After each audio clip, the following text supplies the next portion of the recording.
All right, let's do it live on a Thursday edition of Cleveland Browns Daily. I am merely Bo. He is the great Gibbe. Dr. Z. A little bit of respite, some downtime for the good doctor. Needs it. He needs it. I don't know. His parting gift to me yesterday was a list of respites. Oh, he had a bunch of respites. Oh, yeah. And he's also, I mean, he's, there's this summer. It's going to be the summer. Last year with the summer of Z, another summer of Z. I'm not sure it's going to be the summer. Well, I don't. I'm interested if that would be Miss K's thought, that it's going to be the summer of Z. I'm not so sure about that. I'm not either. So, yeah, he's off the next couple of days. So yes. We will do the best we can. Well deserved. Yes, very well deserved in his stay. So I was convinced. We got a busy day. Tommy Rees is going to join us at 1:45 here in studio. So you have that to look forward to, which is nice. He was officially introduced as the offensive coordinator. We're going to play some of that audio from you, from Kevin, and from Tommy here in a second. John Keim is going to join us, covers the Commanders, longtime friend, Cleveland native? Big Buckeye. I believe Lakewood, Ohio. Yeah, big Buckeye fan, big Cleveland sports fan. He will join us to preview the NFC Championship from the Washington side of things. First time since 91 for them to get to an NFC Championship game, which is very, very cool. So you have that to look forward to. It's a mailbag edition as well. It is. We have a full day, a little position review. Dr. Z went above and beyond, knocked out a couple things. We'll talk about the safety room prior to Mr. Reese coming in studio. Oh my Hit gosh, both sides of the football. Oh, yeah. I try to take care of you. You did. I owe Bootsy an apology. Whoa. Last night we had a practice. We were off 2 days of school because it was cold, and then we were able to get into the gym and have a practice last night, and he started like he didn't want to go, like he was sick or whatever. And I thought, he's going Bueller. This is a Bueller play. Like, this is a multi-level. He's seen Ferris Bueller now.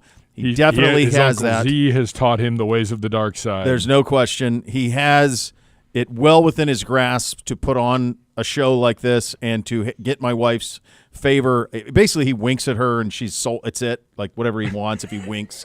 So, like, all of these things are in play. So this is what I said to him last night. I said, so our league is done in basketball. We play the league tournament this weekend, right? So I said, all right, if you don't practice tonight, you can't start this weekend. Can't start. So then he went right up and got his stuff. And I said, okay, he was faking. Yep. So we get to practice, and he's kind of lethargic. And at one point, I'm like, you okay? Like, what's going on? He's, I'm fine. And he was kind of mad at me that I threatened him or whatever. So then this morning, as I'm getting ready to take NBC to school, he starts school an hour before Boots and Beamsy do, and he's coughing. I mean, quite honestly, folks, he was coughing like he was Doc Holliday in Tombstone. You'd have thought he had tuberculosis. Now, I thought it was a front, and I just kept saying, you're fine. Yeah. You're fine. Stop it. You've been off for 6 days. This is over the top. Like, we tested the temp. You had a long weekend that was extended into 5 days off in a row because of the cold. You don't want to go to school. I get it. Nobody does. I even had that conversation with him. I said, sometimes Daddy doesn't want to go to work. Sometimes it'd be nice to not, but you got to. You got to go to school. You got to go to work. This is what it is. So he goes to school, and then I said, I give it a 54% chance that he's home by noon, that he would be home by noon. And it got to noon, and he wasn't. He was still at school. And then just as I got here, like 15 minutes ago, I got a text from my wife that she was going to pick him up. So he's legitimately sick. What is legit? What will they call home and have you come pick him up? It makes me think the cough was real, and he couldn't get it to stop. Obviously, fever's contagious. You never send the kids with that.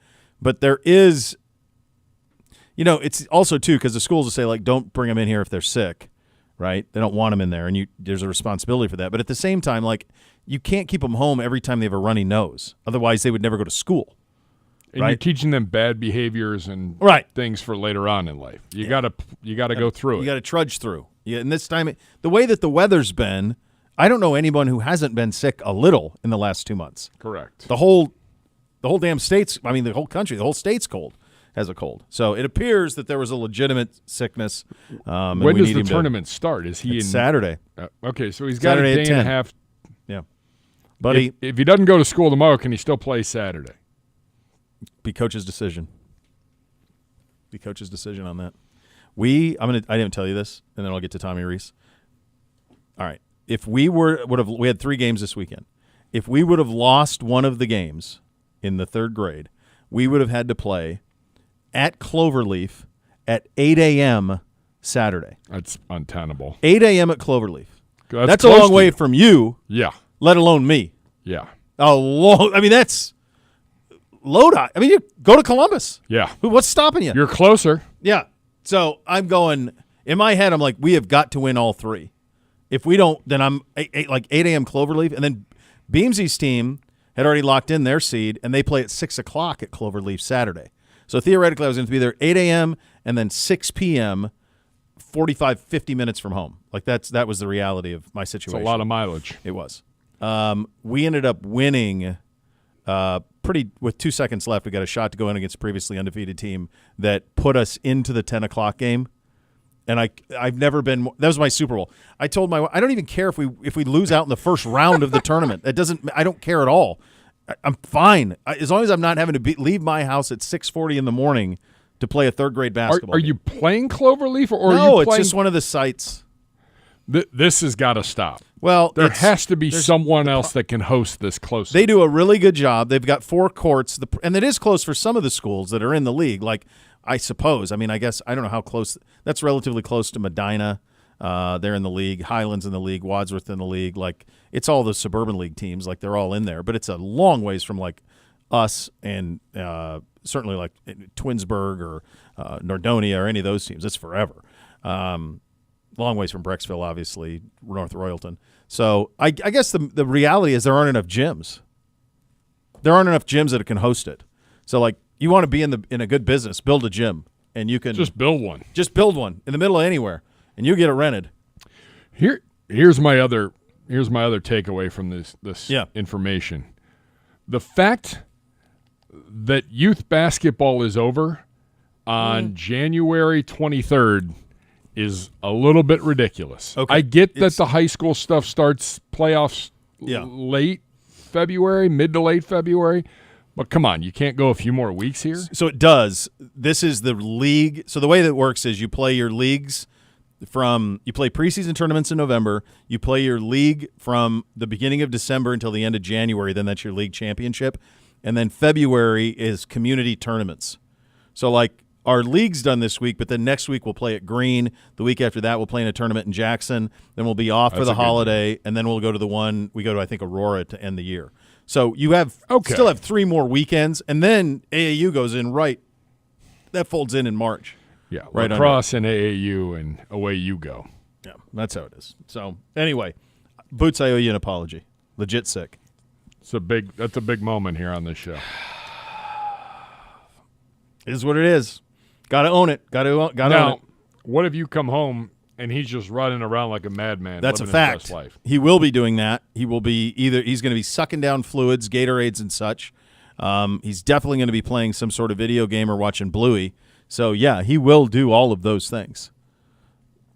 Now, if I get home and there's some sort of a stuffed animal squishable thing and he has a big smile on his face and my wife is like, oh, we just had to get it for him to make him feel better, then I'll know I've been had. And then I take the apology back.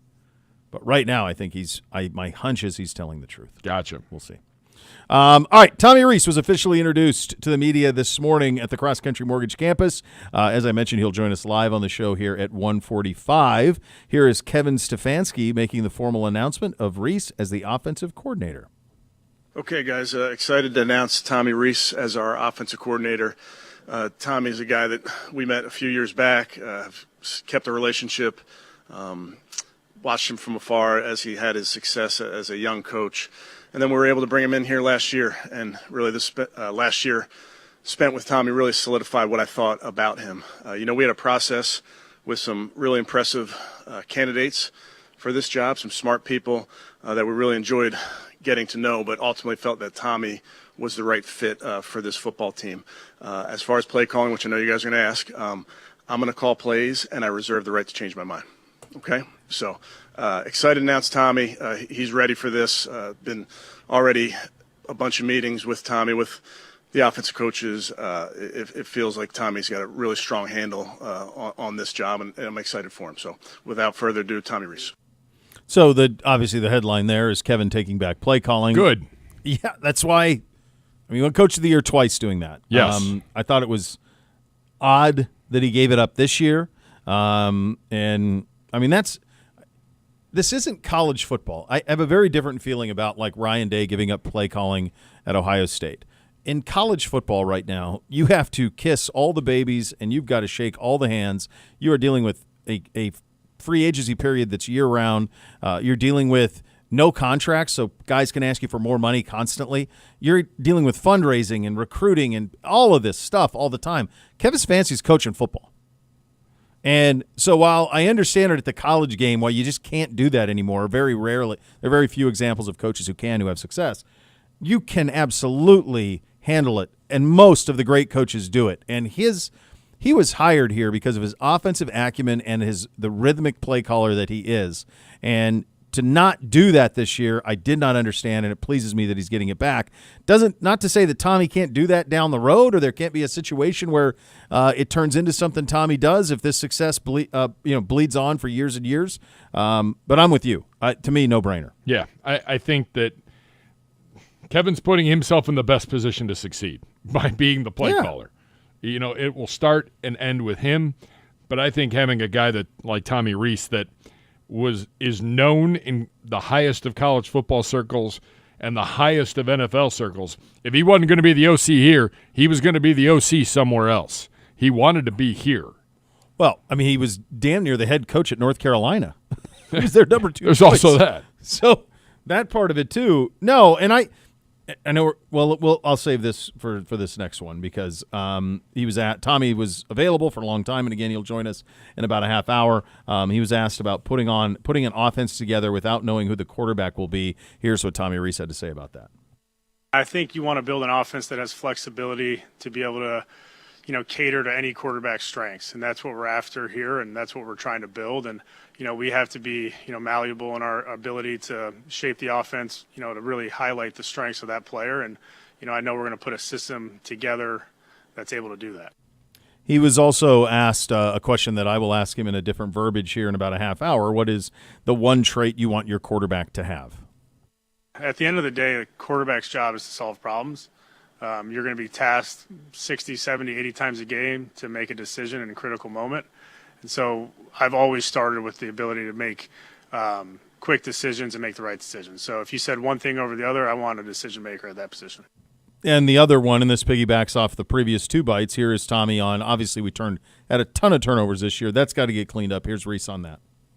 I think when your players are when the message is very clear, when the expectation on certain plays is very clear, when the teaching progression allows them to have confidence and play on time, on schedule, I think that helps limit those things. Obviously, interceptions pile up. We have to make sure that there is no gray area for those quarterbacks, and then, we got to preach good ball security for the carriers. Here's the other thing that Kevin taking back play calling allows for. It allows for Tommy Rees, as offensive coordinator, to be someone who mentors young quarterbacks. And I think it's very likely that we will have – I think it's more likely than not that we will have 2 new young quarterbacks in addition to a veteran. That seems very likely, whether that's at 2 and a third or whether you trade out at 2 and you grab a couple of who knows. You're going to have some young quarterbacks in here. And Tommy Rees, what he showed me at Alabama with Jalen Milroe, was extraordinary in terms of taking a kid who did not have a lot of confidence at the beginning of that season, Jalen Milroe's sophomore season at Alabama, and then by the end of that season had played himself into a Heisman candidate and taken probably, I think it's fair to say, Saban's his least talented team to get to a playoff. To get that team to win the SEC, to go to the playoff, they ended up losing to Michigan late in that game. But to be able to do so, to me, was an incredible feather in his cap that he was able to lift that offense the way he did. So when he got on our staff, there was excitement because of what he was able to do there. At the time, we did not have young quarterbacks that needed mentoring. We will now. And I think this Kevin taking back play calling will allow for Tommy to have a very heavy hand in the development of the young quarterbacks. Yeah. Someone asked him about Milroe, and he goes, I'm not talking about anybody that's in the draft. I'm gonna nip this in the butt right now. We're gonna begin that process. I appreciate everything that young man did at Alabama and our time together. He's a special player. I love him. I wish him all the best. But we're just starting down this path and starting down this road. The coaches have been off for 10 days. They just got back in on Tuesday. And, he's figuring out his staff. Like, he's going to join us in between doing some interviewing. Yeah. Because there's some guys under, maybe not the position coaches, but like Callie Bronson left, and he's got to replace some people. Yeah. And he's working on his staff and figuring things out, but you're hoping that he comes to the table with the same type of mindset that Alex Van Pelt had. Yeah. I'm here to enhance what Coach is doing. Yeah. I'm going to take what Coach has and make it better. And he can run the day-to-day operations of the offense, which allows Coach to take care of some of the stuff on the defense and special teams end as well. I just say this on Milroe. I understand the common sense of connecting the dots between Reese, Milroe, Browns. I totally understand that. I understand why you would jump to the conclusion that all of those things would be connected. I would also just say that if you've watched college football the last couple of years, historically speaking, the traits that Kevin Stefanski wants in a quarterback are not necessarily traits that Jalen Milroe has. He's a very different type of player than the ones that usually strive in these type of offenses. So schematically, I think it's a very long shot to think that Milroe would be a fit. To me, he is much more in line with like how Philly with Jalen Hurts. You draft Jalen Milroe, you build things around what he's a great runner. He's a powerful thrower, but he will throw it to the opposition. The accuracy underneath just isn't there. It just doesn't fit what this style of offense typically would want. So that's not pay attention to the scores. That's just someone who's watched a lot of Milroe the last 2 years. And to me, it doesn't seem like the type of quarterback that Kevin would want here. Not to say that he's not a great player at Alabama and all those things, and Tommy has a great affection for him, obviously, as a player, as a person, all of it. I just don't think schematically it's a fit. And I wouldn't jump to that conclusion based on the fact just that Tommy had him at Alabama. Yeah. No, I would agree with you. On that. And he had a very funny story, and we'll play more of Coach tomorrow on the show in its entirety. But Reese had a funny moment because he said he and his brother growing up, his brother played tight end, he played quarterback. Mm-hmm. And like they had knockdown, drag out like fights over what position was more important or what position was tougher to play. And he said after like 3 days of training camp and like at the Greenbrier, he called his brother and because Tommy was coaching tight ends. Yeah. He goes, I think you might have been onto something. I'm just throwing it out there. I'm not saying quarterback's not tougher, but this is quite a challenge. But he got the most out of that tight end room. Well, and he also got, just think of his real-world experience in this job. He was under Brian Kelly at Notre Dame, and then he was under Marcus Freeman at Notre Dame. Then he went to Alabama under Nick Saban, the greatest college coach of all time. And then this past year, not only under Kevin, but also with Mike Vrabel, because Mike worked with tight ends all the time. Yep. And so he got – this is as good of coaching apprenticeship as anybody could ever have to prepare you for this moment. And, oh, by the way, he has enough leadership qualities and natural charisma that he was the quarterback at Notre Dame. So, like, all of the boxes check when it comes to Tommy. There's no question about that. And hopefully he'll join us here in about 25 minutes or so. All right, those are your hot topics of the day. Brought to you by our great friends at University Hospitals, official healthcare partner of your Cleveland Browns. Coming up next, we will go around the league. We have another coaching hire. I saw this morning. Stunning stuff. We will go around the league. I have NFL honors as well. Miles made the list. What chances does he have to repeat? We'll get into all of that stuff coming up next. You're listening to Cleveland Browns Daily on 850 ESPN Cleveland.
Get your little ones involved with the Dog Pound and join Junior Browns Backers, presented by University Hospitals, Rainbows, Babies, and Children in association with Cardinal Credit Union. It's the Browns' official kid club for kids aged 4 to 12. Members can enjoy events, activities, and more. Join by February 2nd to score an invite to our next event, the Junior Browns Backers Bash. Visit juniorbrownsbackers.com to join today. Time to go around the league, presented by Leaf Filter, official gutter guard of your Cleveland Browns. I thought I saw this morning. It will be Brian Schottenheimer in Dallas. That they are coming to. I thought I saw that from Florio. Oh, I haven't seen anything. Let me see. I wanted to say I saw it this morning that they were inching closer to Schottenheimer being the coach in Dallas. Let me see if it was where I saw it. Maybe it was Florio. I haven't seen anybody. Oh, no. If and when Schottenheimer becomes the Cowboys coach, who will be the DC? Don't rule out this guy. Rex Ryan is a picture of him. I have not seen anything. That was the one I saw. If and when. If when. I thought I saw one that said it was happening. Yeah, that's 26 minutes ago. I thought I saw one from earlier that they were circling the wagons on him, but then I don't see it from Schefter. So Jane Slater, who NFL Network, and she's embedded with the Cowboys. Cowboys met with Brian Schottenheimer for more than 5 hours yesterday in what was their second interview this week with him. When asked if this was imminent or whether news was expected today, I was told nothing as of yet per a source. The wait continues. That was 53 minutes ago. Okay. All right. So it must have been the combination of that and then the Florio one that led me to believe that it was already done. Okay. All right. Very good. NFL honors are out. The finalists for the major position awards are now known. The MVP final 5 in this one. There's 5 of them?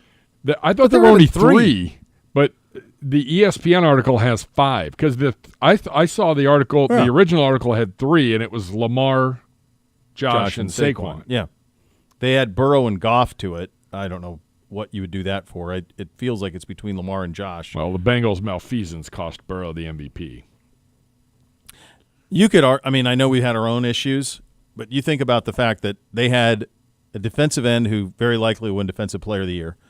They've got a receiver who won a Triple Crown and a quarterback who led the NFL in passing, and they didn't make the postseason.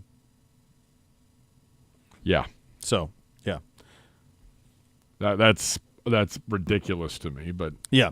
Lamar, Josh, Saquon, Burrow, and Goff, your finalists for the MVP. Offensive Player of the Year finalists, Lamar, Burrow, Saquon, Jamar Chase, and Derrick Henry. That's a tough one there, but I feel like Saquon gets it because of the 2,000 yards. Saquon or Jamar? Yeah. Jamar won the Triple Crown, so they'll give it to Saquon, though, because of his team's better. I think 2,000 yards, he'd be very worthy of winning Offensive Player of the Year. Defensive Player of the Year, Miles is back as a finalist along with Trey Hendrickson, Pat Surtain, Zach Braun, and T.J. Watt. I don't know why T.J. Watt made it. I don't either. The Eagles linebacker I don't know enough about. I wonder, sometimes you look at the awards handed out leading up to this as maybe a telltale sign. I know the Pro Football Writers Awards, I think, came out yesterday, and Surtain won Defensive Player of the Year. Oh, wow. Over any of the edge rushers. Okay. So I wonder if there's something to that going forward here. Yeah, could be. Wasn't Lamar the first-team All-Pro quarterback? I believe I think he was. But it would be something to win your third MVP, and you've never played. The guys who win 3 MVPs are Super Bowl champions. Yeah. Usually, made it it's a high level. Yeah, you haven't even made it to a Super Bowl. No, and of no fault of his own all the time. Not this week. No, certainly not. It'd be weird for Hendrickson too, because the one thing with Cincinnati all year was their defense was awful. Now it got turned around late in the season as they made their run, but it was bad for the majority of the year. So much so that his defensive coordinator got fired. Correct. So. Speaking of the Bengals, they've hired Al Golden to be their new defensive coordinator.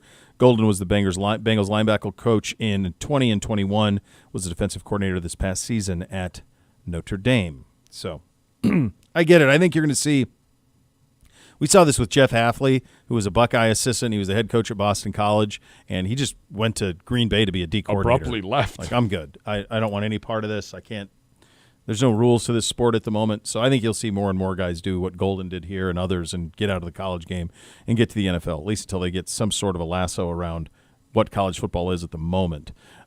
This is funny because Nathan and I have spent so much time in the last month talking about what is going on in Jacksonville. Why can't they get a coach? And the thing that we keep coming back from was Trent Baalke, that nobody wanted to work with Trent Baalke.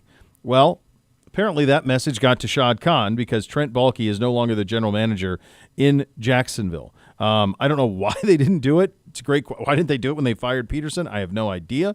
Did it cost them a chance at candidates? Yeah, I think for sure it must have. Now all of a sudden though, you're hiring a general manager and a coach.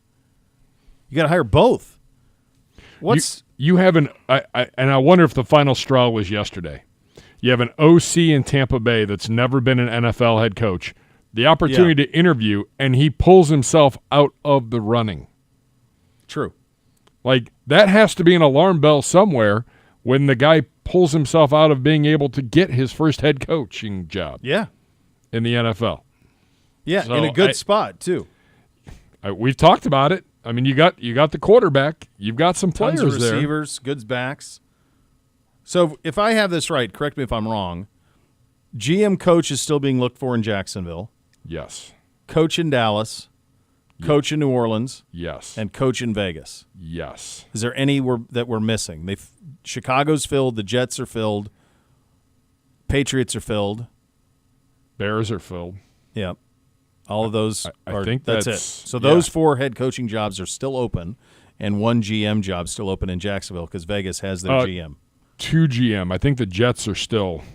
Well, the Jets are still GMing it? Yeah, the Jets still don't have a GM. And they were the first ones to fire the GM in November. Well, they interviewed Spielman. I wonder if there's, and he obviously would know Aaron. I wonder if Aaron Glenn is going to have the say on the GM. Yeah.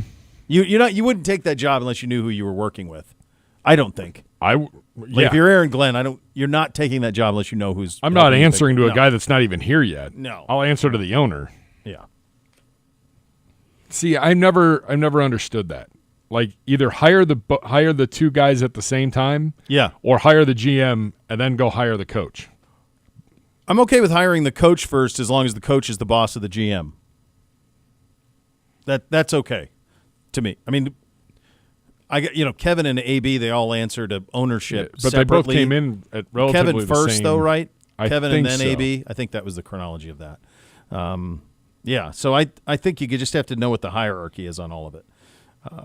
So that'll be interesting to see what happens there. College football, we did get some numbers from the national championship game, 22.1 million most watched non-NFL sporting event over the past year, but 12% down from the Michigan win over Washington in 2024. College football games ended up being 9 of the 10 most viewed this season. Georgia's win over Texas in the SEC championship was 6 at 16.6. The Buckeyes' victory over Oregon remains the most watched college football game by viewers in the CFP era. That was 34 million in 2015. So they've receded 10 million viewers thereabouts. There were some outliers that were in the 25, 26, but the big one was that first college football playoff. Here's what I would say, and I said this a lot this morning. You just can't play on the Monday after the divisional round. Correct. Last week in the morning, I made the case to own Fridays, have that be your night. Play your semifinals, one of your semifinals on Friday, play on Friday, Saturday. Be the appetizer for the NFL. Don't try to be the dessert. Think of it when you go to a white tablecloth, great restaurant. You almost always are going to get an appetizer of some sort. You're either going to get an appetizer or a salad or a soup. You're going to order something before you order your steak. That's just the way that you do it. That's the way it's done. But you don't always order dessert. And I think the college football national championship game being played on the Monday after the divisional round, you are lost. You're lost. Promotionally, you're lost in the non-college football world. Everyone's thinking NFL. Casual sports fan, you're lost. There's fatigue. You've just watched 8 hours of football. How much football can you watch? And so I think they just got to get out of being the dessert for the NFL and instead be the appetizer for the NFL. And then I think it would be fine. It's still great in an era where nothing rates outside of football anymore. It's still second most popular sport in the country by a wide margin behind the NFL. But I do think there's opportunity to get some of it back with just some common sense with the playoff, move it back a little bit, and then an ability – just play it on Friday. And then I think you'd you would have got probably $28 million on Friday. Yeah. I really think so. I just think it was so much football by the time you got correct. And I mean, let's be honest. Until the fourth quarter, there wasn't the championship games haven't exactly been the most riveting over the last few years. Last year's was pretty good with Michigan and Washington. This one ended up being good in the fourth, but it was at one point 31-7. Yep. It peaked when it was 7-7, and then Ohio State got those 2 touchdowns to make it 21-7 at half. And then, I mean, the lowest rated one was the Georgia TCU, which was $1 billion to 2. Oof. So, yeah, there's been some bad ones. So I just think they have to have some common sense on the approach to it, and I think they'll be fine. All right, Elk and Elk, serious lawyers, serious injuries. Call 1-800-ELK-OHIO for a free case review. Elk and Elk is a proud partner of your Cleveland Browns. We will do a safeties review with Dr. Z coming up next. You're listening to Cleveland Browns Daily on 850 ESPN Cleveland.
All right, welcome back in Cleveland Browns Daily, presented by Bally Bet, official sports betting partner of your Cleveland Browns. Our position review segments continue. We are in the safety room, and for perspective, we turn to Dr. Z. All right, as our position review, you're down. We take a look at the safety rooms of the Cleveland Browns. We'll start at the free safety position, where Juan Thornhill, in the second year of his 3-year deal, he'll be entering the third year. Again, unfortunately, battled injuries for the Cleveland Browns, was limited to just 11 games, no interceptions, 3 passes defense. He had 49 tackles. And for Thornhill, he had a calf injury in his first year with the Browns. And that really limited him to, you guessed it, 11 games the year before, only 1 pass defense, 54 tackles. Well, this year he came out and he looked good week 1. Comes out against the Dallas Cowboys, 9 tackles, a tackle for a loss, was flying all over the field, looked great, but he would be injured. He would not return until week 7 against the Cincinnati Bengals, missing those 6 games. Now, he would play out the rest of the season, battling injuries on and off, and unfortunately for the Browns, Thornhill was supposed to bring a lot of stability and playmaking to that free safety position. The injuries have just limited his effectiveness and his ability to do that. You take a look at his career when he was with the Kansas City Chiefs, 4 seasons there. He averaged 2 picks a season. He had at least 1 interception every season there, 8 picks in total. He would have 20 passes defensed in 4 seasons there, so an average of 5 a year. And he was a guy that averaged just about 60 tackles a season as well. Now, in his time with the Cleveland Browns, Thornhill, no interceptions. It's the first years of his career, 4 straight with at least 1. He had none here, and he only produced an average of 2 passes defense per season. So just Juan Thornhill, the production has not been there. He signed that 3-year, $21 million contract. He's entering the last year of that contract. The Browns will have some flexibility or options there. You would love to see it work where Thornhill is the guy that he was in Kansas City. His last year in Kansas City, 2022, 3 interceptions, 9 passes defensed, and a sack. He 71 tackles, a career high, 4 tackles for loss, a career high. He had a career season. And unfortunately, because of the injuries, especially to that calf, it just has not happened here with the Cleveland Browns. So unfortunately for Juan Thornhill, we have not seen that level of play. 1 more year under contract, perhaps 2025 is that season. The Browns also have another free safety that I like a great deal. Young Ronnie Hickman, the former Ohio State Buckeye, who should have had an interception earlier in the year. He had 1 against the Giants. It was taken away due to a penalty on a roughing the passer. But Ronnie Hickman, 14 games this year. He started 5 of them. Played very solidly for you once again. 45 tackles, a tackle for a loss, fumble recovery, a pass defense. Now, we can never forget in his rookie year, he had that pick 6 against the Jets on the night that the Browns clinched the playoffs here in 2024. That was magical. But I thought played well for the Browns again this year, entering his 3rd year as an undrafted free agent. He certainly is somebody that I think if you're looking at the Browns and you say, could he be a starter for me going forward? I do think he could be. You look at the Browns' defensive grades this year. Myles Garrett was number 1. This is Pro Football Focus. Isaiah McGuire was number 2. J.O.K. number 3. Devin Bush number 4. Jordan Hicks number 5. Number 6, Ronnie Hickman was the highest graded defensive back on the Browns, despite the fact that obviously, which calls some into question, obviously, Denzel Ward had such a good year, but he was without question the highest graded safety on the Cleveland Browns this season. So he's somebody that you can look at there in that free safety room. You've got him on a rookie deal where he can maybe start for you, and he comes at a very good price. Now, the Browns will have one change for sure in that safety room, as gone is Rodney McLeod, retiring after his 13th NFL season this year. Rodney McLeod, who has been so good throughout his career, came back for that last ride with the Browns, played all 17 games this season. He had 39 tackles, 2 tackles for a loss. He had a fumble recovery for a touchdown, 5 pass defense. He had a field goal block return for a touchdown. There was a while where Rodney McLeod, as a defensive player, was leading this team in touchdowns with 2. That was in week, I want to say, 6 after his touchdown against the Eagles. So Rodney McLeod could still play. He's hanging him up, an illustrious career that saw him spend time with the Eagles, with the Rams, with the Colts, and with the Browns. Rodney McLeod, we certainly wish him well. I think he's going to be a force in the media. But what Rodney McLeod was in a lot of our big nickel situations or big dime situations, which would be 3 safeties, he could play in the post as a free safety. He could come down in the box as a strong safety. So he had that versatility.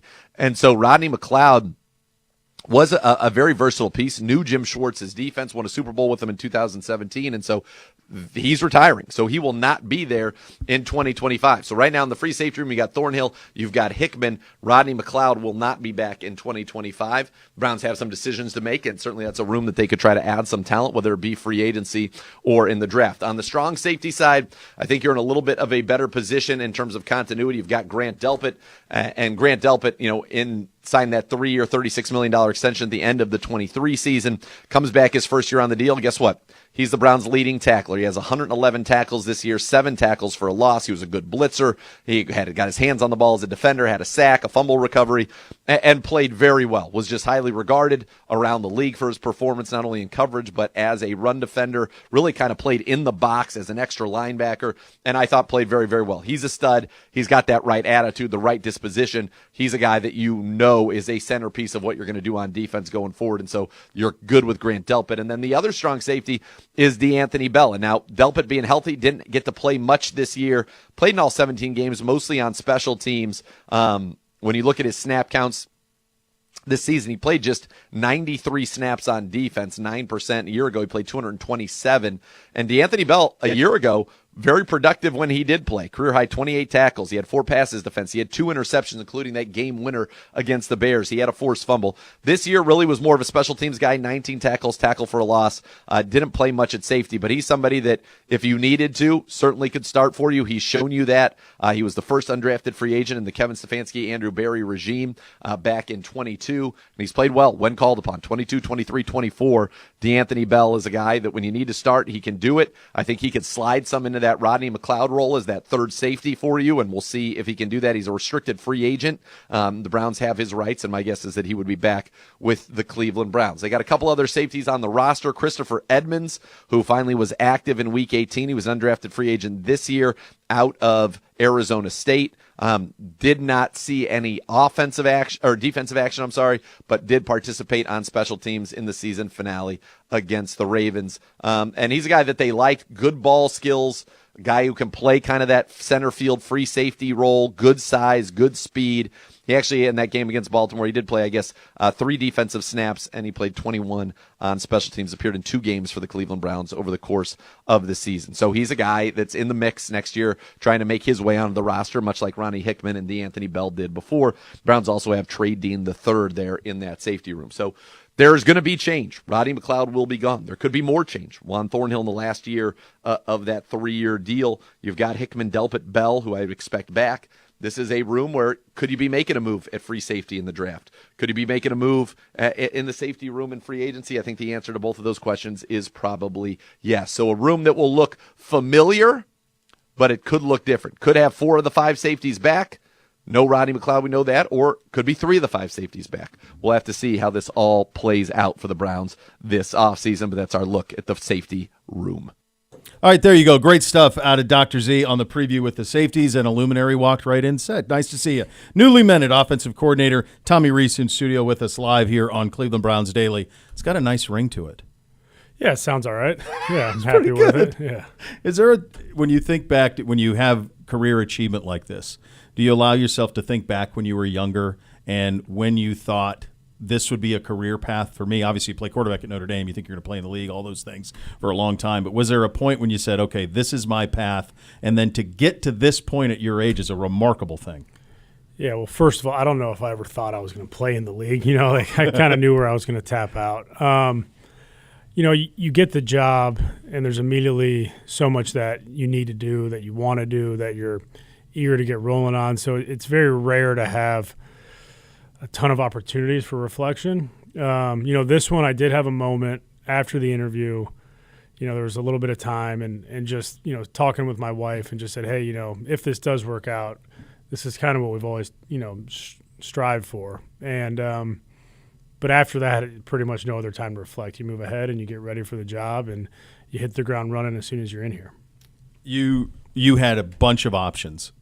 What was it about this one that made you say this is where I got to be?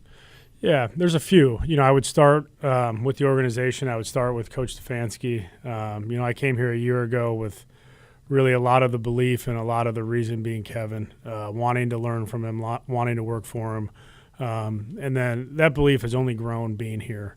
And then I would say, like, there are certain places across the NFL, across college football where, whether it's the city, whether it's the organization, whether it's the division you play in, where football is at its peak and where football is a huge priority. And for me, I wanted to be in Cleveland. I wanted to stay with the Browns. I grew up, with my dad being here, obviously following the team.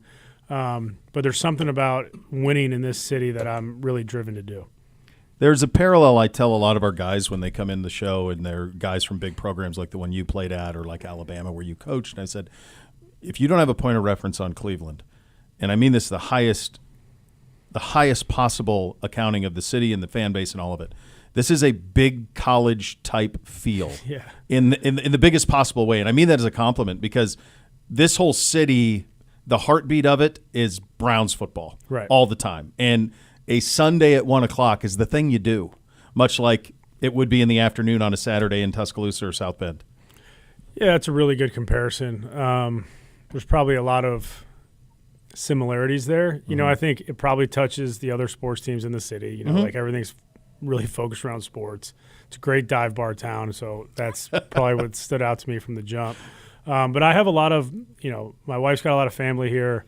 I have a lot of friends that are from here. One of my, closest friends, Dan Fox, grew up here, went to Ignatius, played at Notre Dame. So, like, I've known what Cleveland's about for a long time. I'm about too. And when you look at winning at a place like this, I think it has an extra importance. What do you look for in a proper dive bar? What are the characteristics? Like above average food. Just that's it. I like that though. Above it, not too good. The above average food, locals, regulars. If there's carpet, great. If there's not, we'll be okay.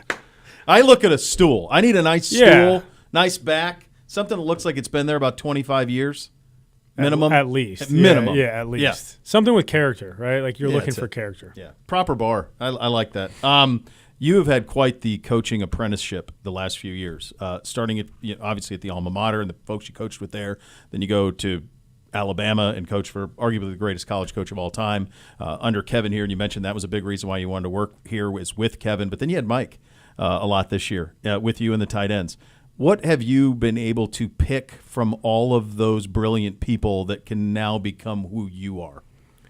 Yeah, you obviously take things whether you're conscious of it or not, you take things along the way from each of your stops. And then, it's really how it fits into your personal spin and your personal character and characteristics and your personality. I would say, like, going all the way back, I remember, like, Mike McCoy was our head coach in San Diego, and I remember the attention to detail that he had. I was in charge of drawing all the passes. And if you missed a parentheses, if you had any line that was out of point, like, he was going to, make sure that it was corrected. And, while I was there being around, Nick Sirianni and Shane Steichen were both really young coaches, and you walk in there thinking, like, hey, football myself. And then I got around those guys, and I was blown away with the knowledge. And it was like, okay, well, this is a whole nother level that you're striving for. So, like, the strive for excellence there, I talked about Brian Kelly in my press conference. I was with him 9 years as a player and a coach, and just the way he was able to delegate, the way he was able to run a program, how he wanted it done, the attention to detail he has from the top down was really critical in the success there. And then you get around Nick Saban and you think what hard work looks like, and then you're completely exposed to what it truly is. And there's really no secret on what's made him the greatest college coach of all time. His work ethic, his ability to have his finger on everything that's going on in the program there was truly remarkable. And another guy I want to just, like, my first coaching job, I was a GA at Northwestern for Pat Fitzgerald. And like, you talk about building, and I know whatever's out there, like, you talk about a culture where the players loved playing for a guy. Like, you won't see anything that rivals what Fitz had at Northwestern. That's incredible. A bunch of leaders, man. Yeah, a lot of really good, like I said, very fortunate. I look at all those as whether I was conscious of what I was grabbing from them or not, like, part of that rubs off on you.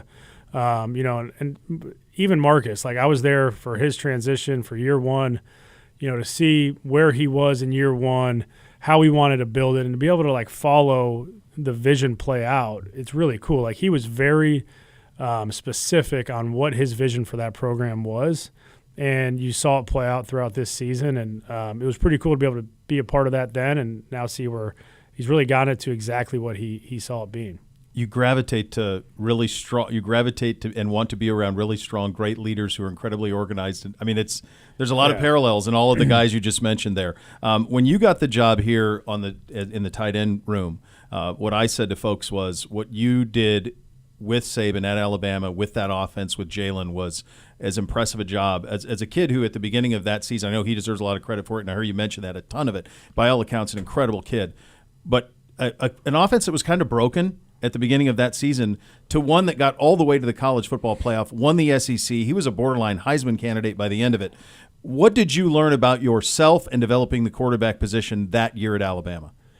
Yeah, I mean, let's be honest. Our back was up against the wall, right? And we just kept fighting. We kept swinging. We had a great staff there at Alabama, so a lot of credit to those guys. And we just said, hey, here, we got to figure out what we can do well. We got to figure out how to maximize Jalen because he does have talent. And let's just focus in on those things. And, week by week, we were able to add to that a little bit. To by the time we played Georgia in the SEC championship, we felt good about the full catalog of our offense. But really it was just finding a way to win games, finding a way to maximize what we had. And, again, give a lot of credit to Jalen, give a lot of credit to that staff in terms of us just kind of bunkering down and saying, hey, our back's up against the wall. All we can do is fight out of it, and that's what we did. And I would say that's about as proud of a coaching moment as I've been a part of for that group of coaches and players to just, persevere through an early, a tough start to the season. Really was, yeah. I think the thing that I pick up on there, and I think it's important, and you think about where we are. A lot of people are going to say, what are the Cleveland Browns offensively? And we heard today Kevin is going to go back to calling plays and all of that. And we certainly had an identity in terms of what the Browns were offensively. But I think the word's malleable. Right. You are the Cleveland Browns offense, but you have to build it to. Is that fair? That's when you put together an offense, it can't just be this is who we are. Right. It's this is who we are with the players that we have. Yeah, I think I used the word malleable in the presser actually. So there we go. State school for me, so that's good that we're on the same. I'm glad it hit. But I think you have to be player centric, and you have to be able to maximize what your players do, and you have to be flexible enough to have enough in your offensive system that you can really focus on those things. And to sit here and say we're finding guys that fit exactly this, there's some of that. Like you have roles that you want to fill out, but you also as a system need to say these are the guys we got to focus on and how can we maximize what they can do. Let's not talk about what they can't. Let's figure out what they can do and then go and move forward. And that, that's a huge credit to Coach Saban as well. I mean, he would always I don't want to hear about what they cannot do. Let's figure out what they can and find a way to maximize that. With you as the offensive coordinator and Kevin as the head coach, what characteristics are paramount for you offensively? Yeah, I mean, I think, what it looks like, or, you want a group that can play, and I know coaches use this term, but you want a group that can play sound, right? You want to line up and you want to look at the offense and say, okay, what they're doing schematically is putting their players in good positions, right? And when you talk about being sound, at the end of the day, it's that. Let's not run bad plays into bad looks. Let's not try to do things that are outside of our expectations. Let's do things that are sound. And within that, let's create space and opportunities to be explosive both in the run game and the pass game. I think you have to be able to hang your hat on something schematically in the pass and in the run. And so building that identity, building that foundation is really important as you get through these early parts of the offseason and into OTAs and all those parts that really add up to building the team to where you want it to be. You will obviously have a heavy hand in what comes next at the quarterback position here. What are non-negotiables for you at that position? What are those that player have to have? Yeah, I mean, non-negotiables is a very cut and dry word, but I do think I said it earlier, like your ability to process and make decisions is really the key to this game. And that comes in a lot of different shapes and sizes. It comes in a lot of different skill sets. But at the end of the day, the guys that play at the highest level can process and make decisions in a split second because that's really what's required. Now, again, you're going to watch the playoffs this weekend, and all of those quarterbacks have a different skill set. So when you look at what it looks like physically, great. There's a lot of different ways to make that work. But what they can all do is process. They can all make good decisions, and they got to be able to solve problems on the field. Get you out of here on this one. What is something, you've been here a year, but obviously much bigger role now. What is something this fan base maybe doesn't know about you that they should or that you would want them to know? Yeah, I mean, winning in the city of Cleveland is extremely important to me after being here for 1 year, and living this every day for the last year, being a part of this organization, understanding what it's like to go into the stadium every Sunday. You feel it everywhere you go. Like, winning for this organization, winning for this season is extremely important, and you're going to get a tireless effort from our offensive staff. Well said, buddy. Great to have you. Great to be the new offensive coordinator, the great Tommy Rees, in studio with us here. Second hour of the program coming up next. You listen to Cleveland Browns Daily on 850 ESPN Cleveland.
Boost your game day this season with the Ballybet Sportsbook app. Place your first bet at $25 or more. Get $150 back in bonus bets. Ballybet, official sports betting partner of your Cleveland Browns. Great having Tommy here in studio with us. Impressive young dude. Coveted both collegiately and in the NFL. And pretty candid answer in terms of why here and what it would mean. He certainly, they always do that thing around here. Like he gets us, obviously. That's it in droves. And when he starts talking about dive bars, then that makes me happy right away. Because, that's, how excited. Where was that place we were at? We were at that Browns Barkers Club, where they thought you actually liked Pittsburgh. You're not on. How about now? You're on now. South Euclid. South Euclid, those folks. Yes. And I'm like, that's a proper bar. Tommy'd love that joint. With the golf mini course golf down in the basement? Yeah. Come on. Yeah, that place is solid. Yeah, that's it. I think anytime proper bar for me is I like when the bar has a little bit of padding that I can lean on, and I like a nice seat back in the stool. And I like a vinyl that's been sat in a lot. Like a comfy bar stool with a little bit that's in a vinyl setting with a little bit of bounce to it, and then if there's a padded thing that I can lean on, probably a vinyl. Now we're in, and also any taxidermy. You get a little taxidermy. Anything stuffed on the wall. Yeah, anything stuffed on the wall. You put a pheasant up there. Fine. Now that could be the Montana in me, but yes, I think that was a lock. Like you had to have taxidermy somewhere on the wall in order to. He said carpet, bar. and I was like, carpet was I funny. was transported to 2 or 3 that I know off the top of my head that I'm like, yeah. Yeah. Like at the end of the night, like you step and like liquid comes out and you're underneath your feet. You're like, yeah. I don't even want to know what's underneath this carpet. No, very good. But look, I hope there was stuff to pick up on that in terms of what they're looking for at quarterback and him being part of that decision making with obviously Kevin and AB at the top of those decision making, but the traits that they're looking for at quarterback. And the number one thing he said, I think he said this in his press conference as well, was is decision making, right? That's it. They process. See it, rip it, go. Trust it, see it, rip it, go, rinse and repeat. And I also think the other thing that's important, because there's going to be so many conversations. We'll talk with Kevin about this at the Combine when he joins us there. But so much of when you think about putting together an offense, there are things that are fundamental, and then there are adjustments to the fundamental. I was unaware he used the word malleable. Did he use it in his press conference? He said he did. I'd take him at his word. I was busy this morning, so I didn't hear it. I didn't hear his press conference live, but that's funny that he used it. I don't recall that. I mean, the media got in 40 questions this morning. It was a lot. It was a lot to process. Yeah. and he navigated everything. But dude, he was a quarterback at Notre Dame. You're a quarterback at Notre Dame, you can handle anything. Yeah. Like just in life. Like the amount of pressure that comes with that job, you can handle your business. Yeah. And he's had some great people to learn from. I think that, he can lend his expertise to some of the play calling stuff that he brings to the table, and just game planning. I mean, he comes in and I would say is unassuming a good word? Yeah, I don't think if you saw, for example, I think he could go to a dive bar and have anonymity. Yes. And that's something when you're the quarterback at Notre Dame, but I think he can do that. Yeah. But he knows his stuff, and just from talking to him, he's very quick. He understands what the task is. His dad was here in an NFL capacity. He was a ball boy here in this building back in the day. Yeah. I mean, that's the guy knows football. Yes, he's grown up around it. He knows how much it means to this area. And I know sometimes that can be a crutch for a lot of first-time coaches or new coaches to this area, but he does know about the history. He can tell you the history. Mm-hmm. As much as you think you know it, he knows it just as well. And I can appreciate that. And him having been here this year and seeing how the AFC North works and what's going to go into making this team the best that they possibly can. It was interesting. He's like, we need a quarterback to play perfect. He said this morning. Quarterbacks got to be the best they can be. They got to be confident. They can't make mistakes, but you have to do a job of babying them a little bit. You have to baby them and build up their confidence. That's why I am he's the perfect guy for where I think we are at quarterback, which is 2 young guys. Yeah. He's perfect for that. And I don't know if I said this in the interview or if I've said it off air. I think maybe I did. But his handling with Jalen that year, yeah, he gave the great answer about the adversity and how proud he was as to have that year. What he did with Jalen, I mean, I had this up. This is Jalen Milroe. You and I were talking during the break about some of his numbers. We were. So, like, just to give you an idea, Jalen Milroe, his 1 year with Tommy, which was his redshirt sophomore year, Jalen Milroe was 66% completions, 28-34, 10 yards an attempt, 23 touchdowns, 6 picks. He also ran for 531 and 12 touchdowns. Okay, this year with Kalen DeBoer, and he's no slouch, but they also had Ryan Williams, who's Jeremiah Smith's the best freshman receiver. Ryan Williams is right below. He is a stud. So they had him. Milroe went from 66% to 64% completions. He threw for about the same amount of yards, despite having really 40 more attempts. His average yards were down 8 to 8.9 from 10. This is the big one, though. He was 16 touchdowns, 11 picks last year at Alabama. And so again, this goes back, and this isn't.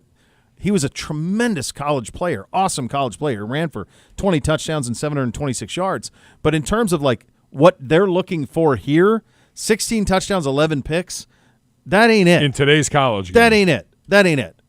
The fit here would much more be someone like Will Howard than it would be someone like, in terms of a mid-round guy. At the top of the draft, what it feels like they're looking for is Shedeur. 74% completion, accurate, decisive, all those things, based on what we heard today. So that's not scores. That's just this is the type of player that would fit what they're looking for.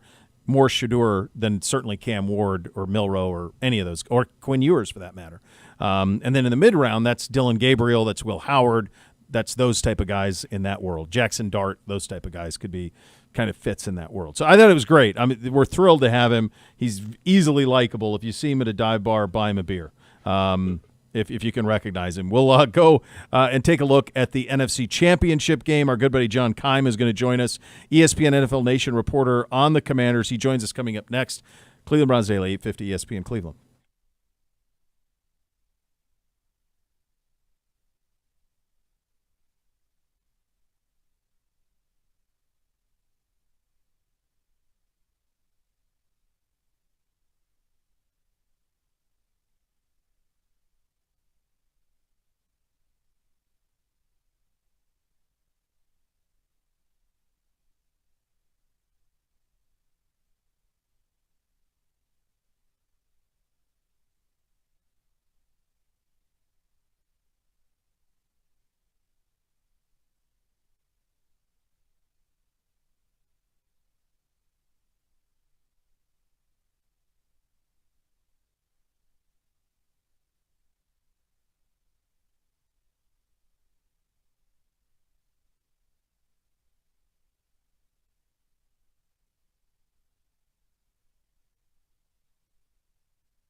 NFC Championship game this weekend. It is in Philly, Washington in town. For perspective, we head on the Twisted Tea Hard Iced Tea Hotline. Twisted Tea Hard Iced Tea, official sponsor of your Cleveland Browns. Keep it twisted, Cleveland. It is ESPN NFL Nation reporter and great friend of the program, John Keim, joining us. John, thank you so much for taking the time with us. First time since 91? Yeah. Wow. How about that? Yep. Yeah, there's hope, Cleveland. It happened. Although I will say this, like, you go from the number 2 pick, it's C.J. Stroud, then it's Jaden Daniels, and then it's this year. You know the thing about that? A little bit different. You know, the one thing I said about that, though, John, and I'm glad it's interesting you brought this up. We can go here real quick. Last year at the Combine, and I can't remember if we talked to you at the Combine or not. Obviously, we love having you on every time we can, but I remember there being, when we would have, like, analysts on, they would say Caleb Williams, big gap, and then Daniels or May. Like, that was kind of the consensus on it last year when we talked to folks. So the one thing, and there was a big gap between Bryce and CJ the year before. I would say this, though, like the people that I talked to, yeah, that gap wasn't that big. And, other coaches were like, they didn't feel like it was, when I would ask them Daniels or May, it was like, it was clear. It was Jaden all the way. And there were some people who definitely felt like he was the best quarterback in the draft. And there were people that, I was told in Chicago who felt they should have taken him. So, like, I think it was not as clear cut. Yeah. Internally in the NFL world, that as it was. But having said that, there's a difference between that quarterback class and this one. Yeah, unfortunately for us. Fortunately for you. Yeah, that's what I say. But it is. But I will never know. But I will say this: like you add, like, but to go from where they were to get to here, it wasn't just the quarterback. No, it was also like it was Dan Quinn coming in, new energy, and then I think that was a big thing. I think fit in free agency was a big thing. They got a lot of really good fits for their system, for the culture they want to build. I think it was also, here's a novel concept: owner, GM, and coach being on the same page. Like that's a major thing as well. And I think it helps. Nobody saw this coming. Anybody who did would be the most optimistic fan or delusional. But you add that, then you add a rookie quarterback who was tremendous, and that's how you get here. When did you know he was different, Daniels? In the spring. Okay. And because I've covered, but you didn't know how good he would be, but you knew he was different. And the reason why I say that, it wasn't, you watch him in practice and he looked really good. I've seen really good rookies before, but it was really what you heard leading into the draft, and then also after the draft, when you talk to people close to him, when you hear the people in the building talking about him, about all the extra work he does. I mean, he was showing up in the spring at like 5:30 a.m. for extra work. And, he does that during the season. He'll come in around 5:30. He'll go watch film. He goes in the practice bubble, does walkthroughs with a couple coaches. It's that kind of stuff. It's the embracing of the process is why you started saying, like, this kid is different.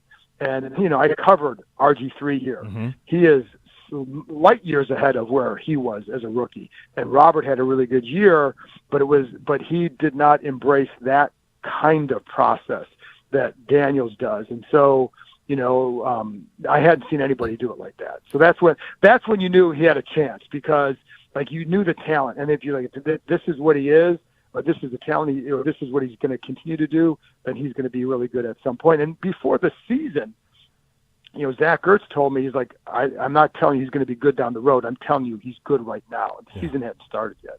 Man, that's incredible. How critical, and it was one of those hires that we didn't give much thought to in the moment, but perhaps should have, and that is Cliff Kingsbury.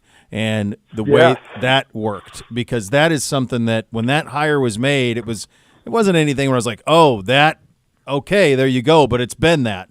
How critical was that hire in terms of someone seeing the game apparently very similar to the way Jaden does? Very, and I think so. I would compare this so. Let's say the Browns want to draft a quarterback.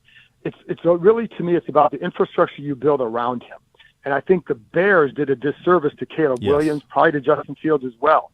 by the infrastructure they didn't build around him. The Bears went with a, rookie, basically a rookie play caller as well, with a defensive-minded head coach. Like, even though, and they didn't have an offensive line, it's like it was just a poorly put together plan. Mm-hmm. Here, I think Kingsbury, he had worked with Patrick Mahomes, Baker, Manziel, but in college he was a good Manziel, right? And then Caleb, he worked with him, and Kyler Murray. So he had experience with working with young quarterbacks and who could run as well. So I think that helped. Then it was like getting guys like Marcus Mariota in the building as a backup, who has been a really good mentor for him. So I think like things like that, and the quarterback coach is David Blah, who's played in the NFL, but he's now an assistant quarterbacks coach here. I think all that stuff has helped him and helped Daniels, but Kingsbury understood how to put an offense together for him, what he needed to do. I think the other thing is, like, he trusts Daniels completely. If you remember in the Browns game, there was a play before halftime where he connects with De'Ami Brown for like a 41-yard score. Mm-hmm. The reason why they called that play, because Jaden Daniels had run out of bounds in the previous play. As he's running past Kingsbury, he told him to call that play.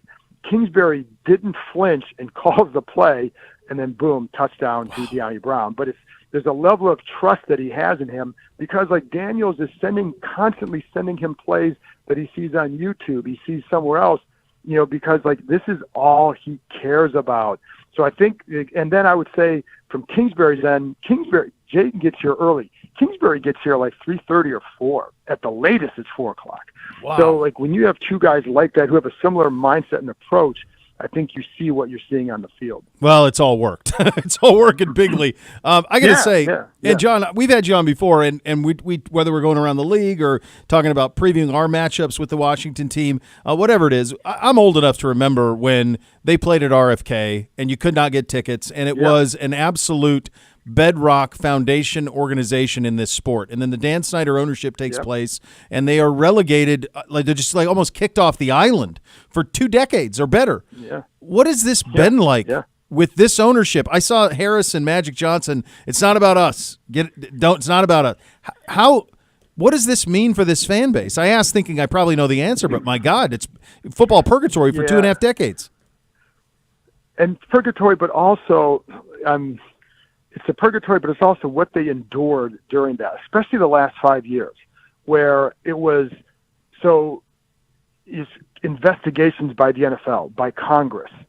You have an owner that you just despise, not because he's just a bad owner, it's because he was a bad guy. Mm-hmm. And so like you have that, and then they change the name, and then they're losing, and there's zero excitement with it. Like, I would have people tell me, like, man, I like reading your work, I like listening to you, but I'm out. Mm-hmm. I'm like, I don't blame you, because they didn't give you a reason to stick around. And everything turned into an embarrassment. Water pipes breaking at the stadium. This year, there was one time this year in the game, a cable broke and fell onto a group of fans. Did you hear about it? Mm-hmm. Nobody heard about it, because on the next play, they had a pick six. and it's like, that's how different it was, right? So like, and nobody heard about it. In the past, that would have been a bunch of tweets and a bunch of pictures and all that. So, but I just think the only thing I can liken it to is when Josh Harris bought the team in July 2023, the fan base started to awaken again, and it was almost like coming out of a coma. And it reminded me of the scene in Wizard of Oz when they dumped the water on the Wicked Witch of the West, and it's like, you know what I mean? Like that's the effect it had. And I grew up in a crazy football town, obviously growing up in Lakewood, and I know what that's like. And that fan base in Cleveland has not deserted that team. There was a lot of apathy here. There was an erosion of the fan base here because of all the other stuff. And it's a remarkable turnaround. I will say this, from here on out, the expectations get higher. Well, yeah, and ain't that fun? That's the privilege of expectations, right? Yeah. Now all of a sudden you got a franchise quarterback, and now all of a sudden you find yourselves in the NFC Championship game. John, why is this team so disrespected from a line standpoint? It was, I think, 9.5 or 9 last week in Detroit. It's 6 in Philly. I watched these two teams play a month ago. I know how hot this Washington team is. 6 seems like too much to me. What am I missing? So I think you look at the rosters, and I think people still look a lot at, like, well, who's on that team? And when you kind of look at it on paper, it's not quite as impressive as what you see when you watch the games. And, defensively, they have issues. They have a hard time stopping the run, and the Eagles obviously run the ball very well. So not necessarily the greatest matchup for them in that regard. But I think it's more about, like, do you believe in this roster? How much do you think Jaden Daniels can elevate a roster? Well, the answer is quite a bit. And, I think one thing the defense did well last week against Detroit was just the turnovers they forced. And they forced them. And I think they didn't stop the Lions necessarily, but they didn't care. They want to force turnovers, and they did that. And then you have a quarterback who they could not stop. So, kind of watch. Yeah, I mean, that's a lot of what it is. And, do you believe, can one guy, I think part of the outside world is like, can one guy really beat you? And when I was in Detroit last week, I think there was a lot of confidence that, well, it's a coronation for the Lions. And then when you go on, like I go on Philly radio, and it's like, how dare Washington think they can win this game? Right. It's like at this point, I'm like, I'm done putting a ceiling on what this group can do. And I would say too, like you asked about Daniels when you thought it would be special. I remember in the spring and summer, I've been around enough teams to know, like, when there's a different bond among the team and a different energy in the building, and they had it. And I even told an assistant coach after they beat the Lions, I'm like, yeah, in the spring and summer, like, you could feel how different it was. You could feel how close this team was. And I remember thinking at the time, like, oh, it's a shame they don't have more good players, because this is like, these are the kind of teams that do special things. But you just didn't think, but they're not at that point yet with the roster. Well, it turns out maybe they were. So I think, like, there's some of that, like the tough-mindedness, the resolve, the belief, all the things that, like, and it sounds cliche, like you can't measure heart, all that stuff, but that's the stuff they also have. Like, there is a strong belief. And in, the NFL, like, it's not like there's this big gap, like, say, between Ohio State and Notre Dame. Like, you know what I mean? I'm just sitting there. But, like, in terms of college football, there's a big gap in talent. There's not a huge gap in the NFL. And sometimes, like, that resolve, that confidence, that belief, plus the quarterback can really take you over the top. But it's going to be a very tough one, because that run game is just scary. But they absolutely have a chance. And John, if they win Sunday, what does the game flow have to be stylistically? What does it need to look like? They can't give up explosive runs to Barkley, and that's the big thing, because, like, in the second game, they scored 36 and did it despite turning it over 5 times, which is incredible. But you can't live like that against this defense. That's too good a defense to expect that you can just go move it like that again. So you can't. In the first game, they kept it close into the middle of the fourth quarter. They went for it on a 4th down, didn't get it. Could have kicked a field goal, didn't. They were down 12-10, and then Barkley rips off 2 long touchdown runs, and that's really kind of put the game away. You can't, like, they did a good job against him, but you cannot let him have that. And that's, to me, is the big key. And then offensively, I think it's about possessing the ball, because Fangio's defenses don't give up the explosives. But if you can do that, and the question there is, they're going to have to block Jalen Carter. Their right guard is out with the torn ACL. Who's going to block him? And can they? And can he's a game wrecker. Can they control him enough to get off to do what they need to do offensively? And the Eagles did a really good job against their offense the first game. Washington moved it well the second game. So we'll see. Is it Rippon? Is that 91? Is that Rippon? Yes. Yeah. So that was against Buffalo, right? And yep. Yeah. Wow. Yeah. And like that was, and that, like, but the funny, like, that team, people could see it coming, right? Yes. There was, I mean, that team was, the franchise was great during that time. I mean, 3 Super Bowls in 10 years, and they were, I think, 10-6 year before, lost in the playoffs, but that was a really good team. And then, going into the year, I think there were high expectations, and then they probably exceeded them by how well they played. Obviously, this year, coming off of 4-13, no winning season since 2016, no playoff wins since '05, no 11-win season since '91. Like, it was wholly unexpected. And, you know, I mean, again, as an Ohio State fan, that last month was incredible. Yeah. I just feel like this is similar for Washington fans, where like the last month of the year they won 5 games either on the last play from scrimmage or the last play of the game, and then the one game they didn't need to do that was in Detroit. So like, it's just been this magical ride, and you know, I think for this franchise, the fan base, it's not just the ride this year. I think it's like they know that this is really just starting, because Daniels is a rookie, and like you hear the phrase "playing with house money." I think like they know that they're not at the point yet where they're going to be in a couple years. I think that's where, for the people in the building, that's where the excitement is. Easy. You think they win it Sunday, John? What do you think? I'm not betting against them. I'll say that, because I thought they would. I thought Detroit would beat them, but in a high-scoring game, you know, I mean, logically, the Eagles are the better team on paper. That's obvious. But I think the Hurts injury is key, and if he's not healthy, I think they win. And I just like Jaden Daniels. It's like when LeBron took the Cavs to the titles in '07. That team had no business being there when you strip away one guy.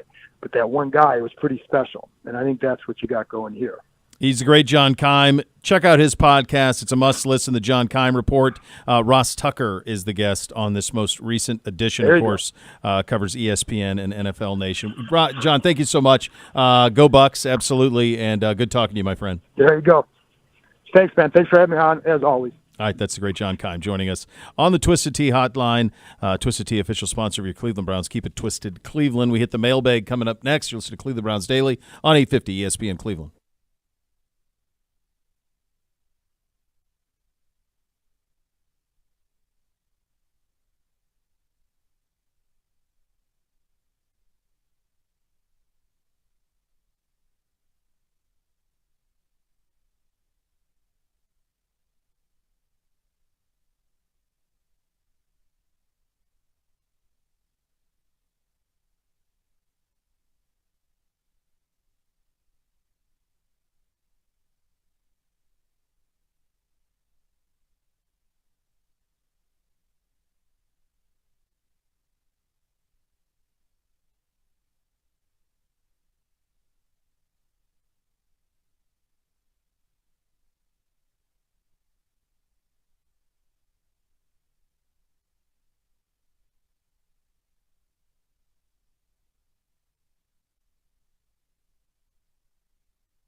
The new Rumpke Recycling Resource Center helps feed the circular economy by supplying Ohio companies and others in the Midwest with the material they need to put what you place in your bins to good use. To learn more about the facility and how you can recycle more, visit rumpke.com today. Time for the mailbag. It's presented by the Cross Country Mortgage Company, official mortgage partner of your Cleveland Browns. When it comes to financing, they'll always get you home. Visit ccm.com today. Equal housing opportunity, NMLS 3029. Hello, Gibby. Hi, how are you? Oh, I'm real well.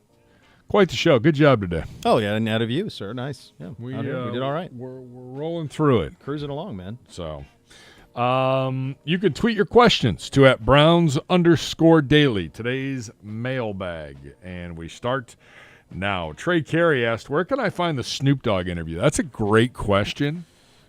I don't know if that would be archived. It would be archived on the podcast. Yes. So that would have been from Baker's rookie year, 18? Second half of 18. It was nice out, so I would suggest it was probably October. Yes. Something like that. Snoop was actually playing a gig, I think, at Playhouse Square. Okay. And then he was going on to, like, Pittsburgh, or he was coming from and stopped in to give Jarvis Landry something. Yeah. Yes, he liked Jarvis, big Jarvis guy, and then he had. I remember him talking about being a big fan of Bake.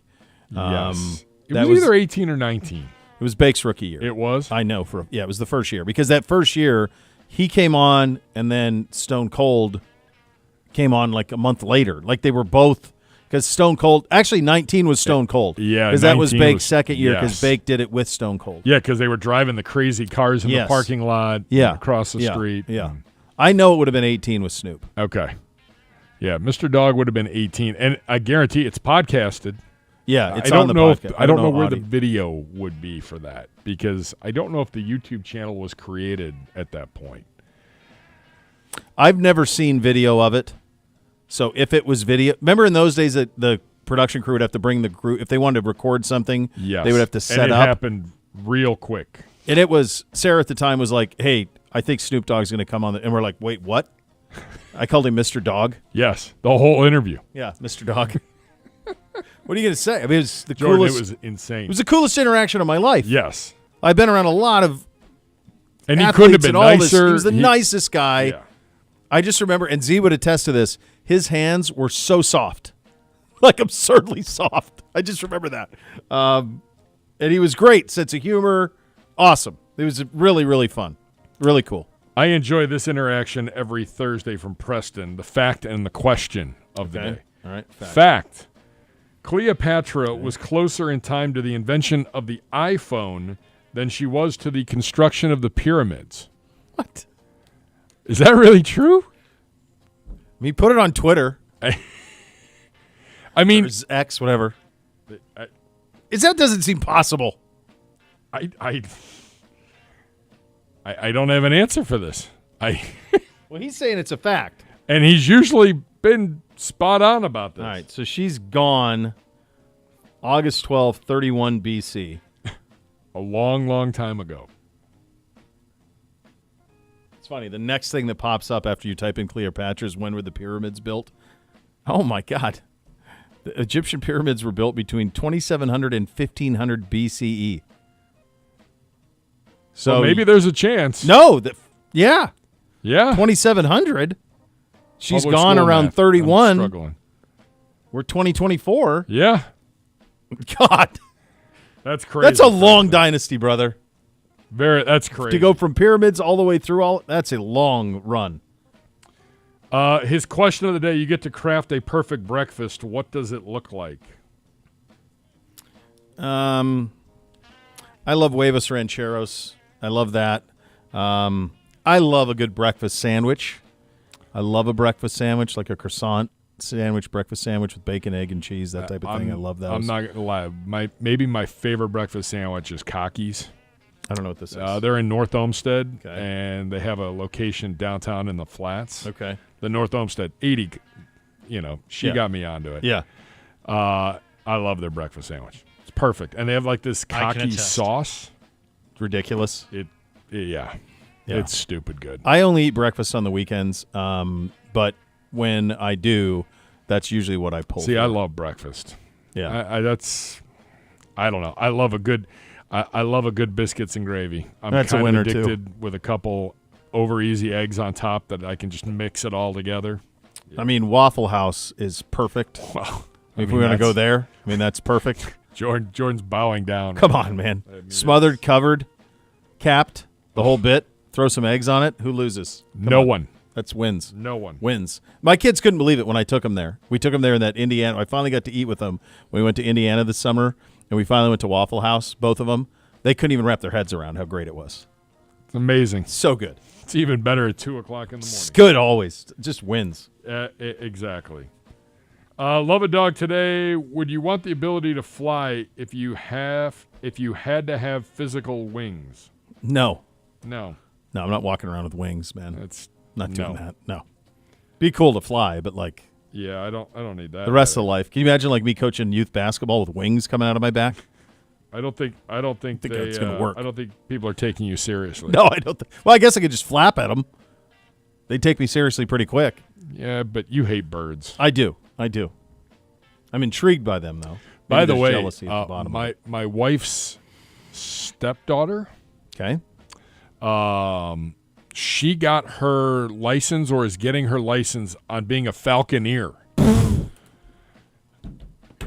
I probably shouldn't drop that in the middle of the segment. Maybe we'll talk about that tomorrow. No, but listen. I've been to there just last year. We were at a joint where one of these beach joints, tropical joints, where in order to keep the birds away, they bring a falcon around. Yeah, the guy walking around with a falcon while you're having your eggs Benedict. No thanks. Yeah, no thanks. Allie and Nick, shout out. Hope you're all well. Bobby time. Bobby. Do you think you'd get along with a clone of yourself? I would think. I mean, I'm cloned. Why? Yeah. Feel like we'd see things a lot the same. That'd be great, actually. Yeah, I'm down. That'd be fine. I lose that battle at home. Yeah. Did you really waste time if you enjoyed yourself while doing it? No. One of my favorite hobbies is wasting. Like in the old days when I had time to waste. When I had time, yeah. I loved it. Nothing like better. Before kids, wife, all of that. Like there would be time where I would, like on a Saturday, like I'll play a whole dynasty season on college football. I'll go through the entire EPL season on FIFA. Oh, let's do it, baby. My God. Lock in. Let's have some fun. No, I used to love doing that. Yes. I did crazy things on video games. I remember I did one year on one of the NBA Live games. I played every game the Lakers played, all 82. Did it. I did the Dodgers, all 162. I couldn't do that. I did it. Yeah, I did it. Yeah, used to have time. Time. No, now there's no time. No. When the young kids in our department come over here and they all talk gaming, like Jordan and Gabe and like Tequila Fila comes in and some of the other guys. No, it's. I'm like, they're like, you don't have a video? I go, I do. I have a PS2 from back in the day. I have an old school Nintendo. Yeah. Once you start with kids, the time is not really available. No. And then I had girls, and they were like, I'll play Tetris. That's right. No, that I'm not buying a video game system for Tetris. Super Mario's pretty great with all kids. Well, that wins for everybody. Yeah. Mario Kart. Mario Kart is a big winner. Let's see. How many geese would it take to defeat a lion in combat? Bobby, today's random question. I just don't know how, Bobby, that the geese would inflict pain on the lion. They don't really, as much as I fear them, there's really nothing to fear. I don't know if they pecked enough, if they could even, I suppose eventually, I mean, it might take like 500 of them, I would think. Just relentlessly trying to peck, but like, he's going to smack the heck out of a lot of them. Yeah. He's going to eliminate I don't know, quite a few of them before he goes down. I don't think geese have I don't know that there's a sharp enough beak on the geese. And the webbed feet is a non-starter. No claws, no talons. We were talking about breakfast sandwiches. Mm-hmm. This is regular sandwich. Why is sandwich meat usually round even though the bread is usually square? Great question. Fantastic question. Fantastic question. I feel the same way about how hot dogs usually come in a pack of 8 and buns come in a pack of 6 or 10. I assume it's all just conspiracy to make you buy more of both until you. I don't know. That drives me nuts. Yes. When I do the lunch meat, I always get it shaved. I like the more surface area the possible. I would like a slicer. And then my buddy has a slicer. They're fun. And then you get that all sliced up, shaved, and then I just stack it like on a pile to avoid what you're discussing with the round thing. I like that. Amen, Bo. Amen. Slice it up thin, baby. You know that, Kev. Yeah. Oh, yeah. That's on my ham is all the time. Got to be sliced. Shaved it. You win the lottery, but you find out you're going to die tomorrow. So do you take the lump sum? How do you distribute the money? How do I I'm dying the next day? Yeah. I got to. That sucks. Well, I'm going to do whatever I can to. Yeah, the time of your life for 12 hours, and then I'm going to give it to the darn kids right. and say, enjoy yourself, boys. Remember me well. Boots, get your act together. You're getting none of it. Your mom's going to have it. But she's going to be the gatekeeper, so he's going to end up with all of it. If you had to listen to one song for the rest of the day, what would it be? Dave Matthews, Ants Marching. It's funny, that was the one I was going to say, too. Really? Yeah. All right. Anytime, when I got my car, at the time, it was like a novel concept that you could just say a song. And so that's the one I said, was that one. And then they played it. Yeah, that was mine. And in live, it's awesome. Yes. So great. So great. Are they coming here this summer? They usually go to Blossom like every other year. Yeah, I haven't heard anything this year yet. I'll tell you, if you ever get a chance, if you ever see him with Tim Reynolds, yes, which is what I saw a couple of years ago, because I've seen him a bunch, but like with Tim Reynolds, they just play the hits, and they got a lot of them. Yep. So it was great. We were at Blossom. I've seen him and ago. Tim acoustically. Yeah. Which was unreal. Crazy. Yeah. Yeah, very good. All right, so much more to come. You listen to Cleveland Browns Daily on 850 ESPN Cleveland.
All right, so yesterday we had Jared Luganbill, great loyal listener, great dude, good human. It tweeted us with something on JOK, and it wasn't.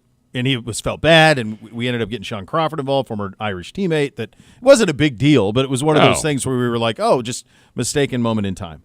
Well, Jared, you've totally redeemed yourself. He found the Snoop interview on YouTube.